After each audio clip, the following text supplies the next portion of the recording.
Diabetes is one of the world's most leading causes of death, with over 422 million people diagnosed at an increasing rate. There are two major forms of diabetes referred to as type 1 and type 2 diabetes. The main difference between these two types is that type 1 diabetes has a lack of insulin production, and type 2 diabetes results from the body's ineffectiveness to use insulin.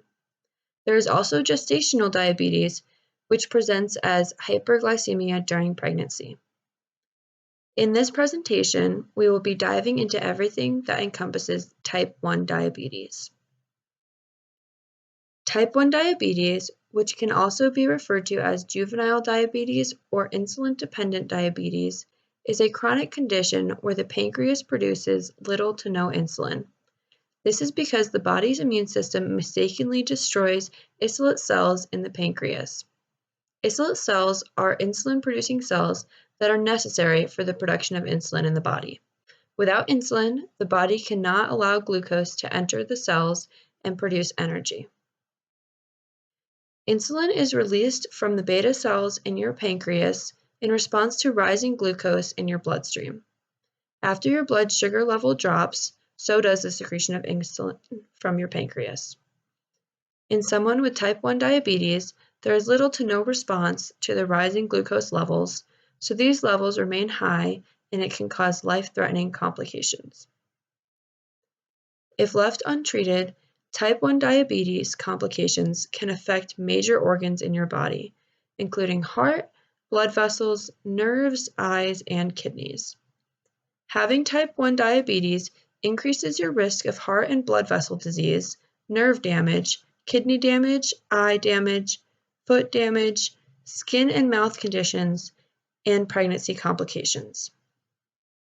This form of diabetes is caused by genetic inheritance and some viruses such as mumps and rotavirus.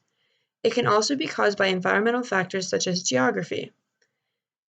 It was found that the further away you are from the equator, the higher percentage of individuals have type 1 diabetes.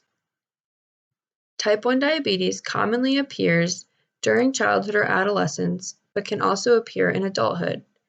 The peak diagnosis age is between 4 to 7 years old and 10 to 14 years old.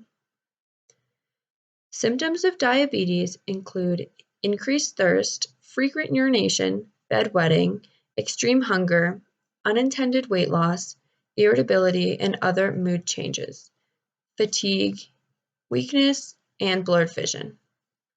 Hyperglycemia can be shown when the blood sugar levels in your blood are too high. Symptoms of hyperglycemia include a fruity-smelling breath, nausea and vomiting, shortness of breath, dry mouth, weakness, confusion, coma, and abdominal pain. In addition, hypoglycemia can be shown when the blood sugar level is too low. Symptoms of hypoglycemia include sweating, feeling tired, dizzy, hungry, tingling lips, shakiness or trembling, a fast or pounding heartbeat, and becoming easily irritated, tearful, anxious, or moody. Type 1 diabetes can be diagnosed by a combination of symptoms, age, and blood tests. The blood tests most commonly performed are fasting plasma glucose test, oral glucose tolerance test, random glucose test, and hemoglobin A1C test. There is no cure or prevention for type 1 diabetes. This disease requires an ongoing treatment of managing glucose levels, diet, and a healthy lifestyle.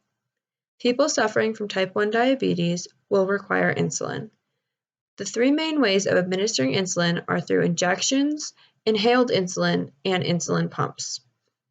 In addition, there are 4 different types of insulin based on the severity of symptoms and diagnosis.